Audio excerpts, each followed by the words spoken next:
Vamos a intentar explicar qué es la ideología de género. Y como primera idea interesante, me parece que debemos distinguir claramente feminismo e ideología de género. El feminismo es un movimiento histórico con sus aciertos y sus errores, sus estrategias con fines positivos y en ocasiones negativos, que pretendía algo que en principio es justo, que es lograr la igualdad de la mujer con el varón en la vida social, superando tantos prejuicios históricos que habían llevado a excluir a la mujer de la cultura, de la vida profesional, económica, etc. La ideología de género es una cosa distinta, aunque surja en el seno del movimiento feminista. En concreto, empieza a hablarse de género a finales de los años 60 en el ambiente intelectual que siguió al mayo del 68 francés, que es un ambiente de revuelta, de poner en duda todo lo pasado, de individualismo, de exaltación de la sexualidad, de un cierto anarquismo. Una serie de feministas muy influidas por los planteamientos de la francesa Simone de Beauvoir, que había afirmado aquella frase que se ha hecho mítica en el movimiento feminista de que la mujer no nace sino que se hace, que es un producto cultural, empezaron a rebelarse contra el feminismo anterior, indicando que éste se había equivocado de objetivo al plantearse como meta del movimiento feminista la igualación entre el hombre y la mujer. Para estas nuevas feministas, que se autocalifican a sí mismas de género, la liberación de la mujer solo se podrá conseguir el día que desaparezca la propia distinción entre hombre y mujer. Ya no se trata, en consecuencia, de conseguir para la mujer las cotas de presencia social, política, económica que tienen los varones, sino de hacer desaparecer la propia distinción entre hombre y mujer. Para esta mentalidad, para esta ideología de género, lo que de verdad esclaviza a la mujer, y por lo tanto el objetivo del feminismo debe ser lograr la liberación de eso, es la propia existencia de la mujer como una entidad distinta o diferente del varón. Para el feminismo de género, en materia de sexualidad, no existe nada natural, no existen dos sexos, no existen el hombre y la mujer. Lo que existen sin más son unos productos culturales creados por el varón para esclavizar a la mujer, para atarla a lo que denominan función reproductiva, es decir, a que tengan hijos para el varón. Y por lo tanto la liberación de la mujer vendrá el día que sea liberada de esa propia función de tener hijos, de la maternidad. Como para el feminismo de género en materia de sexualidad no existe nada natural, todo es cultural, cada uno se construye libremente lo que ellas denominan su orientación afectivo-sexual, es decir, la dimensión sexual de su personalidad. Y como es una construcción autónoma la orientación afectivo-sexual, todas las orientaciones afectivo-sexuales son igual de valiosas. Heterosexualidad, homosexualidad, lesbianismo, transexualidad, homosexualidad, son todas orientaciones afectivo-sexuales exactamente igual de valiosas. No se puede hacer distinción entre unas y otras. Y cualquier persona que afirme que una orientación afectivo-sexual es más valiosa que otra cualquiera, y cualquiera que afirme que una orientación afectivo-sexual es mala, se convierte en un homófobo, que es el término inventado por la ideología de género para descalificar y limitar la libertad de expresión de todas aquellas personas que no opinamos con las categorías de género. Por este rechazo a lo específico de la feminidad y a la distinción entre hombre y mujer, toda la ideología de género está muy transida de verdadera fobia a la maternidad. La liberación de la maternidad es el objetivo último de la liberación de la mujer y por lo tanto también está profundamente transido de verdadera fobia al matrimonio, que según esa forma de ver las cosas sería la institución que hemos inventado los varones para esclavizar a la mujer a su condición femenina al servicio de esa función reproductiva para darnos hijos. Estos son los planteamientos de Simone de Beauvoir en Francia, de algunas de las primeras feministas que más han influido en la concepción de género, como Sulami Firestone o Alison Jagger o Germaine Greer, y de una forma muy radical son los planteamientos de una de las feministas más de moda hoy día en el mundo norteamericano y también en España, que es Judith Butler. Por ejemplo, esta última que he citado, Judith Butler, dice lo siguiente sobre la condición femenina y el fin del feminismo, y les leo literalmente, aunque leer a feministas de género a veces es un poco arduo porque cambian el significado habitual de las palabras. Comprender el género, nos dice Judith Butler, como una categoría histórica es aceptar que el género, entendido como una forma cultural de configurar el cuerpo, está abierto a su continua reforma y que la anatomía y el sexo no existen sin un marco cultural. Términos tales como masculino y femenino son notoriamente intercambiables.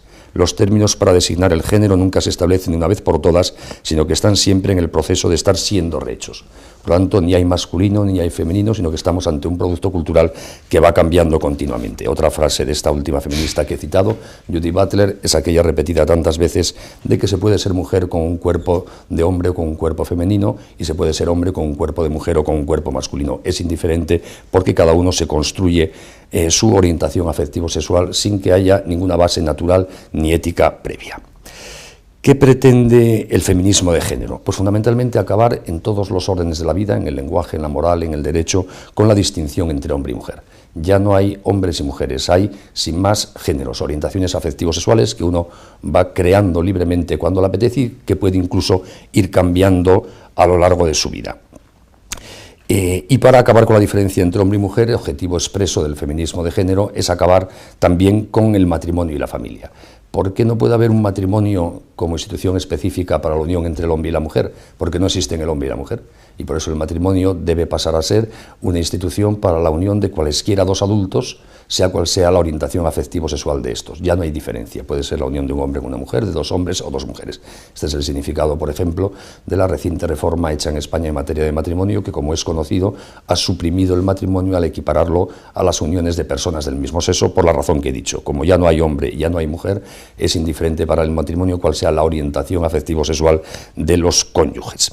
Así se pretende llegar, en la terminología del feminismo de género, a una sociedad sin clases de sexo. Es decir, igual que para el marxismo el objetivo final de una sociedad liberada era la desaparición de las clases sociales, de ricos y pobres, de proletariado y burguesía, para el feminismo de género se trata, aunque no se sabe cómo eso se va a concretar, de llegar a una sociedad en la cual desaparezcan los hombres y las mujeres, ya haya una única humanidad, con las orientaciones afectivos sexuales que cada uno se quiera construir, pero donde nada distinga al hombre de la mujer. Y para conseguir esta finalidad, por inconcreta que sea, el feminismo de género se empeña en una labor que ellas mismas denominan deconstrucción. Se trata de cambiar el significado del lenguaje, reescribir la historia, rehacer la ética, rehacer el derecho y, por supuesto, rehacer la religión. Así se empieza a hacer una historia que es la historia de la lucha entre los hombres y las mujeres, entre el patriarcado, que es como denominan a toda la época histórica anterior en que había distinción entre hombre y mujer, y la nueva sociedad sin clases que habrá de llegar. Se ataca a la familia como si fuese una institución esencial y conceptualmente represora, y específicamente el matrimonio monógamo propio de la tradición cristiana y occidental. Se intenta deconstruir la educación para que ésta sea un instrumento de cambio de la mentalidad, para rehacer la conciencia de los chicos y chicas desde jóvenes, para que piensen en las categorías propias de la ideología de género. Se pretende reconstruir el lenguaje, cambiar el significado de las palabras. Antes me he referido al cambio del término matrimonio para que deje de hacer alusión a la unión entre el hombre y la mujer. Luego comentaré algunas otras de las palabras propias o típicas más repetidas de la ideología de género. E incluso se intenta reconstruir la religión. Se han hecho ediciones de la Biblia inspiradas por estas ideas de género, donde a Dios no se refiere con términos que indiquen ni masculino ni femenino, sino siempre neutro, para evitar la sensación de que Dios pueda ser masculino únicamente por la forma de hablar histórica de los hombres. ¿Cuál es el final al que se aspira desde el punto de vista de la agenda política de la ideología de género? La verdad es que no se sabe. Igual que con el marxismo, cuál era la teórica sociedad sin clases final que resultaría de la revolución proletaria, nunca se definió con rasgos concretos. El feminismo tampoco define con rasgos concretos cuál es el modelo de sociedad al que quiere llegar. Únicamente intenta atacar todas estas realidades tan positivas que el feminismo de género considera malas, para llegar a una teórica sociedad sin clases, sin hombres y mujeres, que no se sabe muy bien en qué consisten. Les leo, por ejemplo, una definición de esa futura sociedad sin clases de sexo, sin hombres y mujeres, que hace una de las feministas de género de la primera jornada, Alison Jagger. Dice lo siguiente: el final de la familia biológica eliminará también la necesidad de la represión sexual. La homosexualidad masculina, el lesbianismo y las relaciones sexuales extramaritales ya no se verán en la forma liberal como opciones alternas fuera del alcance de la regulación estatal. En vez de esto, hasta las categorías de homosexualidad y heterosexualidad serán abandonadas. La misma institución de las relaciones sexuales, en que hombre y mujer desempeñan un rol bien definido, desaparecerá. La humanidad podrá por fin revertir a su sexualidad polimorfamente perversa natural.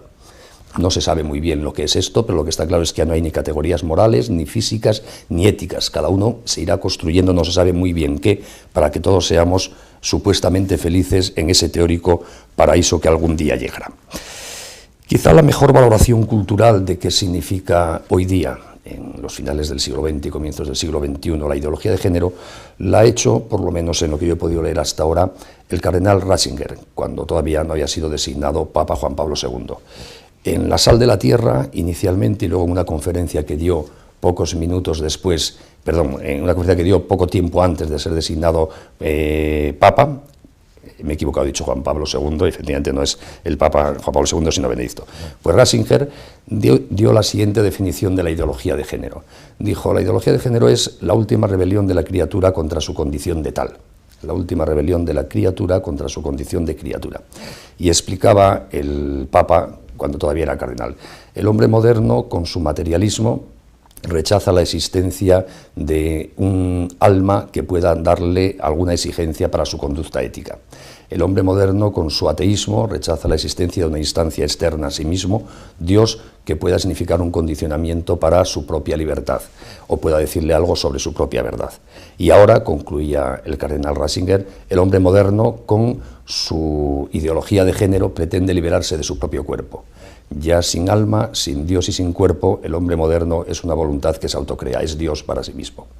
Y en el fondo esa es la idea última de la ideología de género. Ya no hay nada que nos condicione, ya nuestra libertad no tiene el soporte de una naturaleza que nos impulsa hacia una determinada forma de vivir y de ser. Ya puramente nuestra voluntad, nuestro querer, sin ninguna referencia a la realidad, crea nuestra propia personalidad, crea la ética, los valores, las relaciones humanas, etc. En el fondo, como todas las ideologías del mundo moderno, la ideología de género es un reduccionismo. El nazismo quiso reducir la historia y la explicación de la sociedad a un enfrentamiento entre razas, olvidándose del resto de parámetros. El marxismo quiso reducir la historia y la clave de explicación de la sociedad a un solo parámetro, la lucha de clases entre ricos y pobres, y ahora la ideología de género, con el mismo simplismo y carácter reduccionista, quiere reducir la explicación del hombre y de la historia a un solo parámetro, el teórico enfrentamiento entre hombres y mujeres. Es un simplismo, pero como todo simplismo tiene una gran eficacia pedagógica. Las ideologías, a diferencia de un sistema de ideas de cualquier tipo, son realidades cerradas en sí mismas, basadas en unos pocos principios muy sencillos, la lucha de clases, la superioridad de los nazis frente a los semitas, o ahora la lucha entre hombres y mujeres, y sobre esos pequeños principios intenta explicarlo todo. Por eso, cuando una persona se imbuye de una ideología, en este caso de la ideología de género, se hace inmune a cualquier reflexión, a los datos de la realidad como contraste, a las razones históricas que no le dan fundamento a lo que dice. Es igual, rechaza la realidad, los datos, la experiencia, porque la ideología lo explica todo y está por encima de cualquier dato discrepante. Ese es el peligro de las ideologías. Creo que es interesante, aunque ya han ido saliendo a lo largo de la exposición, que paremos mientes un momento en algunos de los términos más usados por la ideología de género para que veamos qué significan cuando son utilizados en este contexto de la ideología de género. En primer lugar, el propio término género. La ideología habla de género y no de sexo porque el sexo nos ata a dos realidades morfológicas y genéticas, hombre y mujer. En cambio, el género, que es un término que se recoge de la lingüística, tiene más variedades. Para empezar, en términos gramaticales ya hay 3 géneros, masculino, femenino y neutro. Cuanto género indica cualquier construcción cultural que define un papel social de hombres, mujeres, transexuales o lo que se quiera. No es indiferente sustituir el término sexo por el término de género. Hoy día género arrastra, consciente o inconscientemente, todo este mundo cultural que estoy diciendo. Es evidente que también el término género es susceptible de un uso, digamos, sensato y correcto. Inicialmente, muchos pensadores de género querían designar con esta palabra exclusivamente aquella parte de los estereotipos sobre qué es hombre o qué es mujer que históricamente los ha creado la cultura y que existen, evidentemente. Es decir, si los hombres son más fuertes y las mujeres más débiles, si los hombres visten de una manera y las mujeres de otra, si unos llevan el pelo largo y otros llevan el pelo corto, es decir, si estos trabajos son propios de hombres o son propios de mujeres, son cosas accesorias, culturales, que van cambiando. Por tanto, cabría teóricamente un uso del término género en este sentido que sería correcto. Pero hoy día habitualmente cuando se usa, y desde luego en el debate político, en los medios de comunicación, etcétera, el género es todo lo que hemos dicho antes, es la ideología de género, no este uso pacífico al que acabo de hacer referencia en este momento.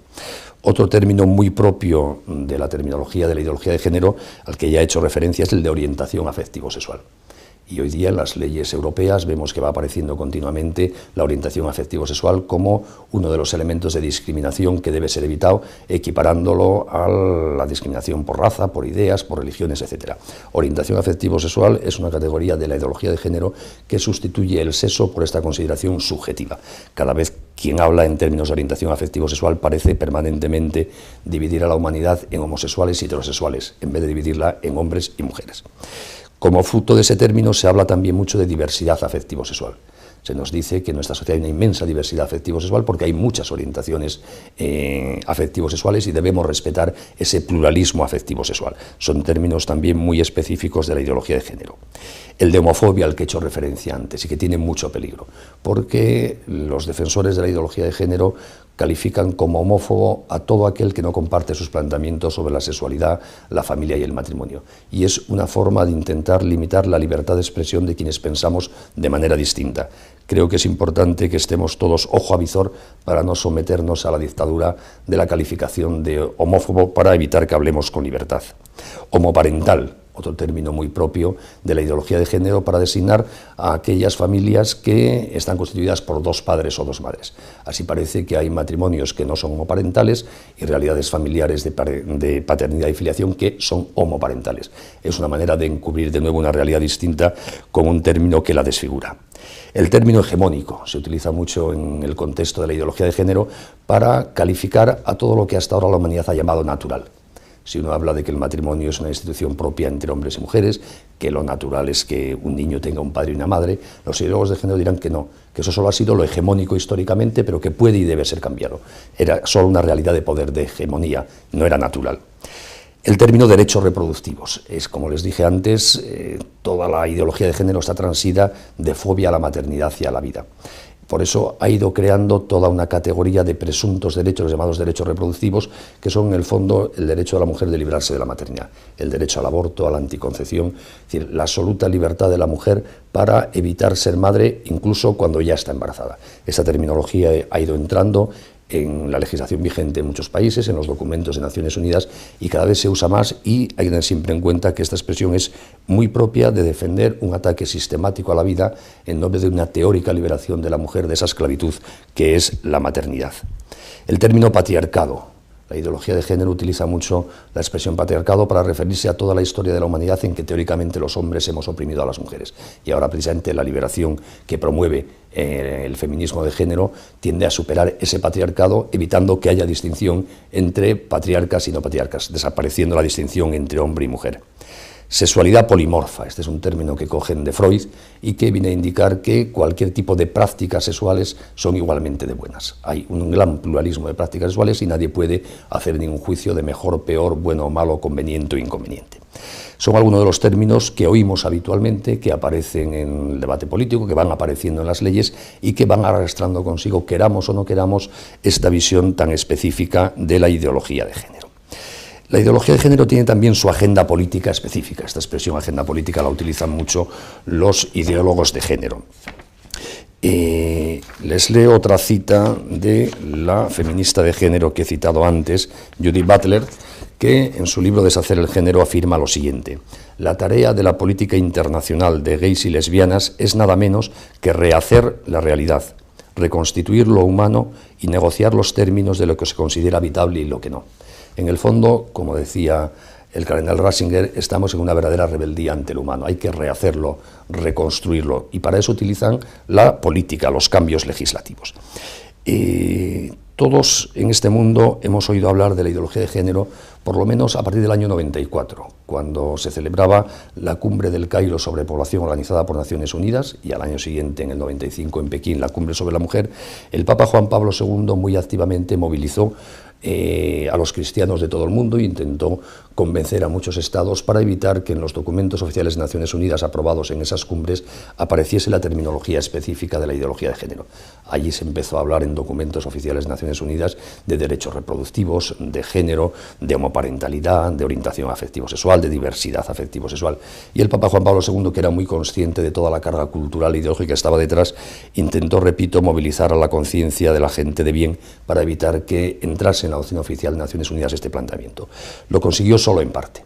Y luego, a partir de ese momento, del año 95, en nuevos documentos de Naciones Unidas, la presencia de los planteamientos y la terminología de la ideología de género ha ido a más, hasta la última cumbre del milenio y la recientemente celebrada cumbre Milenio +5, donde la presencia de los términos y los planteamientos de género está absolutamente presente. Esa es una de las fuentes de difusión de ideología de género, la doctrina de Naciones Unidas, hoy día más importante. Y también unida muchas veces a un cierto ecologismo. El ecologismo, como le pasa al feminismo, tiene mucho de bueno, de científico y de sano, pero hay un cierto ecologismo hoy día antihumanista, que pretende transmitir el mensaje de que para salvar este planeta el peligro es el hombre, que es el gran depredador. Y al final se convierte, repito, más que un ecologismo, en un antihumanismo. Ese ecologismo de ciertos planteamientos de Naciones Unidas negativo para el hombre va también muy unido al feminismo, en concreto en las políticas de población que desarrolla Naciones Unidas.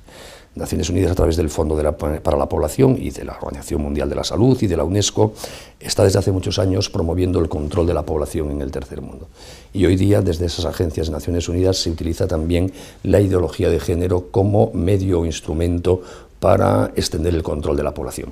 Al final, efectivamente, si hay fobia a la maternidad, si hay fobia al matrimonio, si hay una extensión de la homosexualidad, obviamente habrá menos niños. Y por eso hay muchas agencias de Naciones Unidas que están utilizando la ideología de género prácticamente como un método anticonceptivo más. De un documento del citado Fondo para la Población es, por ejemplo, la siguiente frase: para ser efectivos en el largo plazo, los programas de planificación familiar deben buscar no solo reducir la fertilidad dentro de los roles de género existentes, sino más bien cambiar los roles de género a fin de reducir la fertilidad. Creo que es una expresión muy clara en la terminología de género de esto que acabo de decir. Si desaparece la distinción entre hombre y mujer, si tenemos miedo a la maternidad, efectivamente la fertilidad se reducirá. Y por eso la extensión de la ideología de género va también muy unida, especialmente en los países que reciben ayudas de las agencias de Naciones Unidas, a una promoción cada vez más expresa de la ideología de género. Quienes más colaboran junto con las agencias de Naciones Unidas en difundir la ideología de género son un cierto feminismo radical, muy activo especialmente en Estados Unidos y en Europa, el lobby gay, que existe a nivel internacional y que ve en la ideología de género, que no ha surgido en el seno del feminismo, no del mundo gay, pero ve en los planteamientos de la ideología de género una forma de normalizar en la conciencia colectiva las prácticas homosexuales y la propia homosexualidad. Y por eso es activos las asociaciones de gays en la defensa también de los planteamientos de género. Respecto al mundo, yo diría, haciendo una rápida visión, que este es un planteamiento cultural de nuestra época, no es un planteamiento de un gobierno, de un partido, de una persona en un país concreto. Luego en cada país alguien la puede encarnar con más ilusión, con más sectarismo o más suavemente, y para gente de derechas y de izquierdas es indiferente, sino que estamos ante un tema cultural de fondo de los comienzos del siglo XXI. La ideología de género, a través de Naciones Unidas y de la propia difusión globalizada de las ideas hoy día, está presente absolutamente en todos los sitios del mundo. Nadie puede creer, porque sería un error, que es algo muy específico de un país concreto, de un gobierno, de un partido. ¿Cuál es el panorama de la difusión de la ideología de género? Siendo muy rápido y sintético y, por lo tanto, con una simplificación. Yo diría que en Estados Unidos se está superando bastante. Fue quizá el primer país, después de un cierto origen francés, donde adquirió cuerpo, doctrina, gran presencia en la universidad, y yo tengo la sensación de que cada vez se va superando más y dejándose de lado. En Europa está especialmente activo el feminismo de género, y de manera muy singular en algunos países, como pueden ser en España, en Francia, en Italia. Y se está extendiendo muy fuertemente en toda la América Latina. La profunda acción de asociaciones procedentes de Estados Unidos en todos los países de la América Latina está difundiendo la ideología de género, la cultura de los derechos reproductivos, la extensión del aborto, con un debate cultural y político en estos momentos muy en el día a día. ¿Qué podemos hacer quienes creemos que la ideología de género es una forma muy triste de entender a la persona y que ayuda muy poco a que podamos ser felices y buenas personas? En primer lugar, yo creo que estar informados, saber de qué va esto. Porque si no, podemos oír hablar de género, de orientación afectivo-sexual, de una ley que reforma el matrimonio, de otra que regula la transexualidad, y perder de vista que responde a unos planteamientos ideológicos muy concretos. Estar informados. Y estando informados se entiende mucho mejor cómo hacer juicios frente a las cosas negativas, considerándolas como negativas. Por poner un ejemplo, en España estos últimos años hemos visto algunas reformas legales que están claramente inspiradas en la ideología de género y que, si no las vemos como tal, podemos creer que son cosas secundarias. La ley que ha suprimido el matrimonio al equipararlo a los fines homosexuales no es un tema de derechos de los homosexuales, es un planteamiento de género para deconstruir el matrimonio, suprimiendo del derecho la distinción entre hombre y mujer. Y si no lo vemos así, podemos equivocarnos al hacer un juicio sobre esa ley. La reciente ley de identidad de género, que modifica la forma de inscribirse en el registro civil para que cualquier persona, al margen de que genética y morfológicamente sea varón o mujer, pueda inscribirse como lo que él se sienta. Puede escribir, por decirlo así, su orientación afectivo-sexual subjetiva, sustituyendo a su sexo morfológico. Pues eso no es un tema de derechos de los transexuales, es pura ideología de género.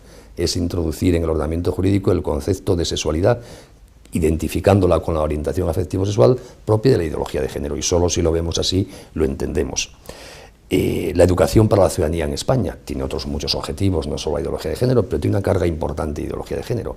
En el temario de la asignatura aparece evitar los prejuicios homofóbicos, evitar las discriminaciones por orientación afectivo-sexual, valorar el pluralismo de la diversidad afectivo-sexual, el término género reiteradamente. Bueno, pues cuando uno lo ve, tiene que darse cuenta de lo que supone esa terminología con esta carga que lleva detrás, que aunque no sea el tema fundamental de educación para la ciudadanía, también ahí está presente y nos ayuda a hacernos un juicio sobre el significado y trascendencia de esa asignatura. La propia Conferencia Episcopal Española, los obispos, nos han advertido en los últimos años de la importancia de este fenómeno y han animado a los católicos a ser conscientes y a hacer lo que puedan para reivindicar una visión positiva de la sexualidad del matrimonio. En su documento del año 2001, La familia, santuario de la vida y esperanza de la sociedad, nos advertían expresamente en un análisis muy lúcido de la situación del matrimonio en España, de los peligros que suponían, y se le dedica un capítulo entero a partir del número 33, un concepto ideológico de género. Y en ese documento estupendo del año 2006, de noviembre, que son las orientaciones morales ante la situación actual de España, colocan la difusión de la ideología de género en el número 18, al lado de la reforma del matrimonio, del divorcio, del derecho al aborto, etcétera, como uno de los temas graves que deben preocupar a cualquier conciencia despierta en España. Por lo tanto, nos están animando a tener muy en cuenta esta óptica de la ideología de género para actuar. Pues bien, suponiendo que estamos informados, que conocemos estos planteamientos de género, que detectamos sus manifestaciones en el debate social y político, yo creo que al menos hay tres cosas que está en manos de todo ciudadano en una sociedad democrática y pluralista como la nuestra hacer. En primer lugar, hablar. Los seres humanos tenemos un inmenso poder, seamos ricos o pobres, importantes o no importantes, listos o menos listos, que es el poder de hablar. Porque con la palabra podemos influir profundamente en cómo piensan y viven las personas que nos rodean. Y hoy día de estos temas a los que hace referencia la ideología de género se habla habitualmente en la calle. Se habla de matrimonio y de fidelidad y de sexualidad y de homosexualidad y de aborto y de tener hijos o de no tenerlos y de anticoncepción. De esto se habla con normalidad, no hay pudor ninguno. Por lo tanto, una persona despierta y con criterio tiene ocasión de dar opiniones acertadas, dar criterios sensatos en la vida más cotidiana a mucha gente que le rodea. A sus hijos en casa viendo la tele juntos, a las amigas o amigos cuando se toma un café con ellos o se van en el autobús y salen estos temas. Pero claro, para dar criterio a los demás, antes hay que formarse. Hay que tener uno propio criterio. Hay que saber distinguir con certeza qué es bueno y qué es malo, qué es positivo y qué es negativo, qué es conveniente y qué no es conveniente. Y yo al menos solo conozco dos formas de tener criterio, de formarse, que es o leer o escuchar a los que saben más que nosotros y lo han escrito o lo han dicho. Yo creo que hoy día es obligatorio dedicar un cierto tiempo a formarse. No se puede salir a la calle sin tener un criterio sobre estos temas de los que se habla todos los días.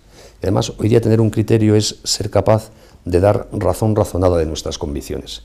No basta decir las cosas son así porque siempre han sido así o porque lo dicen los papas. Esos argumentos pueden ser válidos para ratificar ante algunos sus convicciones, pero a la inmensa mayoría de la gente hay que darle una razón razonada de nuestras convicciones. Y para dar una razón razonada tenemos nosotros que adquirir esos razonamientos. Y repito, eso solo se consigue dedicando un cierto tiempo a leer o dedicando un cierto tiempo a escuchar, y mejor las dos cosas. Por lo tanto, hay que formarse, tener criterio sobre todas estas cosas de actualidad. Hay que saber qué pasa con las células madre, que suponen las tecnologías reproductivas. Hay que saber qué es el género, hay que saber de qué va el llamado matrimonio homosexual, entre comillas, hay que saber lo que es la identidad de género y así mil cosas más. Unos podrán escribir un libro de cientos de páginas sobre ese tema y otros no llegaremos más que a tener tres razonamientos, pero por lo menos esos tres razonamientos, para dárselos a nuestros amigos y conocidos, tenemos la obligación todos de tenerlos en la cabeza para usar ese poder de hablar para influir en la vida de los demás. En segundo lugar, en una sociedad como la nuestra, creo que es muy importante que nos exhibamos como somos, que se nos vea, como hombres, como mujeres, como padres, como hijos, orgullosos y felices del estilo de vida que llevamos. Si nosotros estamos convencidos de que tener hijos es una cosa buena, tiene que notársenos que estamos abiertos a la vida, que no le tenemos miedo a tener hijos, que no hacemos comentarios graciosos sobre los que evitan tener hijos o sobre el aborto. Si estamos convencidos de que el matrimonio merece la pena y para toda la vida, no podemos comentar con gracia los divorcios de los famosos como salen en los programas de rosas de la tele. No es responsable. Tiene que vérsenos coherentes con lo que somos. y a los hombres y mujeres casados de vérsenos juntos y felices por la calle, y a los padres de vérsenos con sus hijos, porque eso en nuestra época es muy importante, el ejemplo.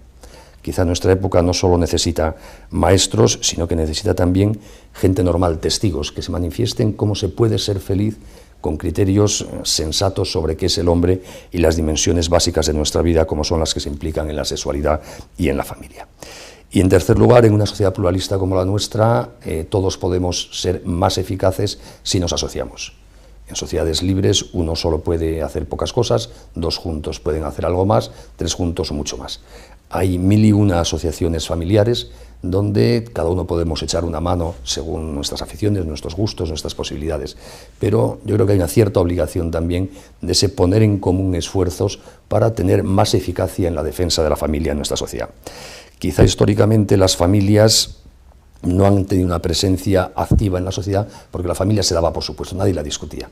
Se viviría mejor o peor como conducta personal, pero nadie discutía la bondad del matrimonio y su naturaleza de unión entre hombre y mujer. Y nadie discutía que el traer hijos al mundo es la finalidad primordial de la unión matrimonial y natural que deriva del quererse un hombre y una mujer, etcétera, etcétera.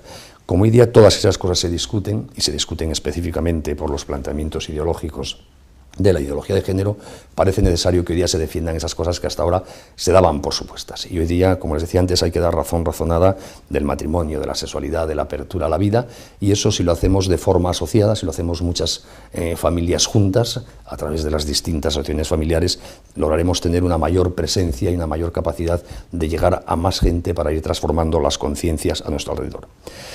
Como conclusión, yo diría que hay muchas razones hoy día para ser optimistas. Nunca como hoy se está teorizando tan en positivo que es el matrimonio y la familia. Y ahí está, por ejemplo, todo el magisterio de Juan Pablo II, que ha escrito y ha hablado más de la familia que todos los papas anteriores juntos. Tenemos cada vez más doctrina, más antropología sobre las claves de la familia y del matrimonio. Tenemos también, ante todos estos ataques de los totalitarismos y de las ideologías del siglo XX y de comienzos del XXI, a la familia tan presente en la vida social como siempre. Sigue siendo la institución socialmente y cuantitativamente más presente en la vida de la gente y sigue siendo la que más satisfacción genera. Las sociedades modernas están descubriendo de nuevo a la familia. Saben que los problemas de la crisis demográfica, del individualismo, de la soledad de tantas personas solo se resuelven con esa solidaridad primaria que genera la familia, que es la verdadera trabazón entre las personas. Por lo tanto, hay muchos motivos para ser optimistas, pero hay que trabajar la defensa de la familia. Y una de las formas de trabajarla es tener ideas claras para identificar aquellos ataques sistemáticos a la familia, como los que provienen de la ideología de género, e ideas claras para defenderla en positivo. Si es así, como siempre, la familia, la visión sensata de la sexualidad, primará porque es la única que tiene futuro. Solo genera futuro quien se abre a la vida. Solo genera felicidad y estabilidad personal quien pone a la sexualidad en su sitio, sin considerarla que es el único parámetro posible para explicar la vida personal y social. Por lo tanto, las razones para el optimismo están ahí, son claras, pero también las razones hoy día para que todos nos responsabilicemos de aportar nuestro pequeño granito de arena a dar criterio, a dar ejemplo y a utilizar la palabra para defender las cosas buenas de la sexualidad y la familia.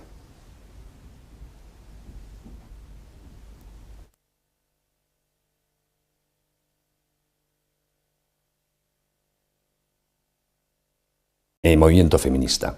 En concreto, empieza a hablarse de género a finales de los años 60 en el ambiente intelectual que siguió al mayo del 68 francés, que es un ambiente de revuelta, de poner en duda todo lo pasado, de individualismo, de exaltación de la sexualidad, de un cierto anarquismo.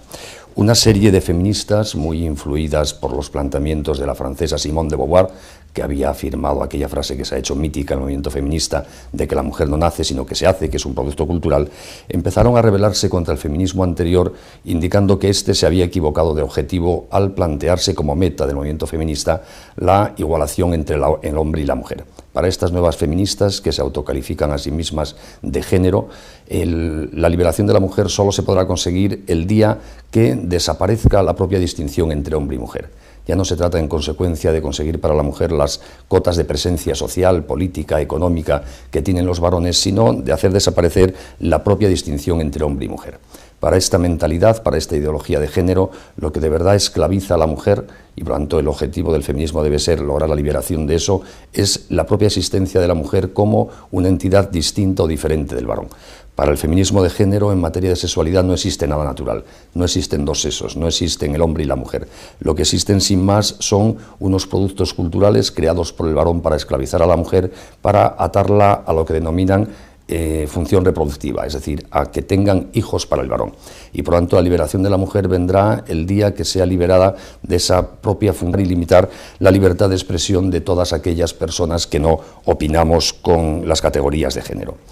Por este rechazo a lo específico de la feminidad y a la distinción entre hombre y mujer, toda la ideología de género está muy transida de verdadera fobia a la maternidad. La liberación de la maternidad es el objetivo último de la liberación de la mujer y por lo tanto también está profundamente transido de verdadera fobia al matrimonio que, según esa forma de ver las cosas, sería la institución que hemos inventado los varones para esclavizar a la mujer a su condición femenina al servicio de esa función reproductiva para darnos hijos. Estos son los planteamientos de Simone de Beauvoir en Francia, de algunas de las primeras feministas que más han influido en la concepción de género, como Sulami Firestone, o Alison Jagger o Germaine Greer.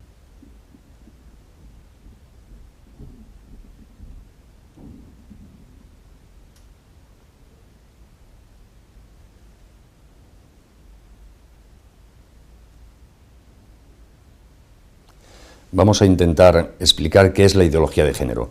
Y como primera idea interesante me parece que debemos distinguir claramente feminismo e ideología de género. El feminismo es un movimiento histórico con sus aciertos y sus errores, sus estrategias con fines positivos y en ocasiones negativos, que pretendía algo que en principio es justo, que es lograr la igualdad de la mujer con el varón en la vida social, superando tantos prejuicios históricos que habían llevado a excluir a la mujer de la cultura, de la vida profesional, económica, etc. La ideología de género es una cosa distinta, aunque surja en el seno de la elección de tener hijos, de la maternidad. Como para el feminismo de género en materia de sexualidad no existe nada natural, todo es cultural, cada uno se construye libremente lo que ellas denominan su orientación afectivo-sexual, es decir, la dimensión sexual de su personalidad. Y como es una construcción autónoma la orientación afectivo-sexual, todas las orientaciones afectivo-sexuales son igual de valiosas. Heterosexualidad, homosexualidad, lesbianismo, transexualidad, homosexualidad, son todas orientaciones afectivo-sexuales exactamente igual de valiosas. No se puede hacer distinción entre unas y otras.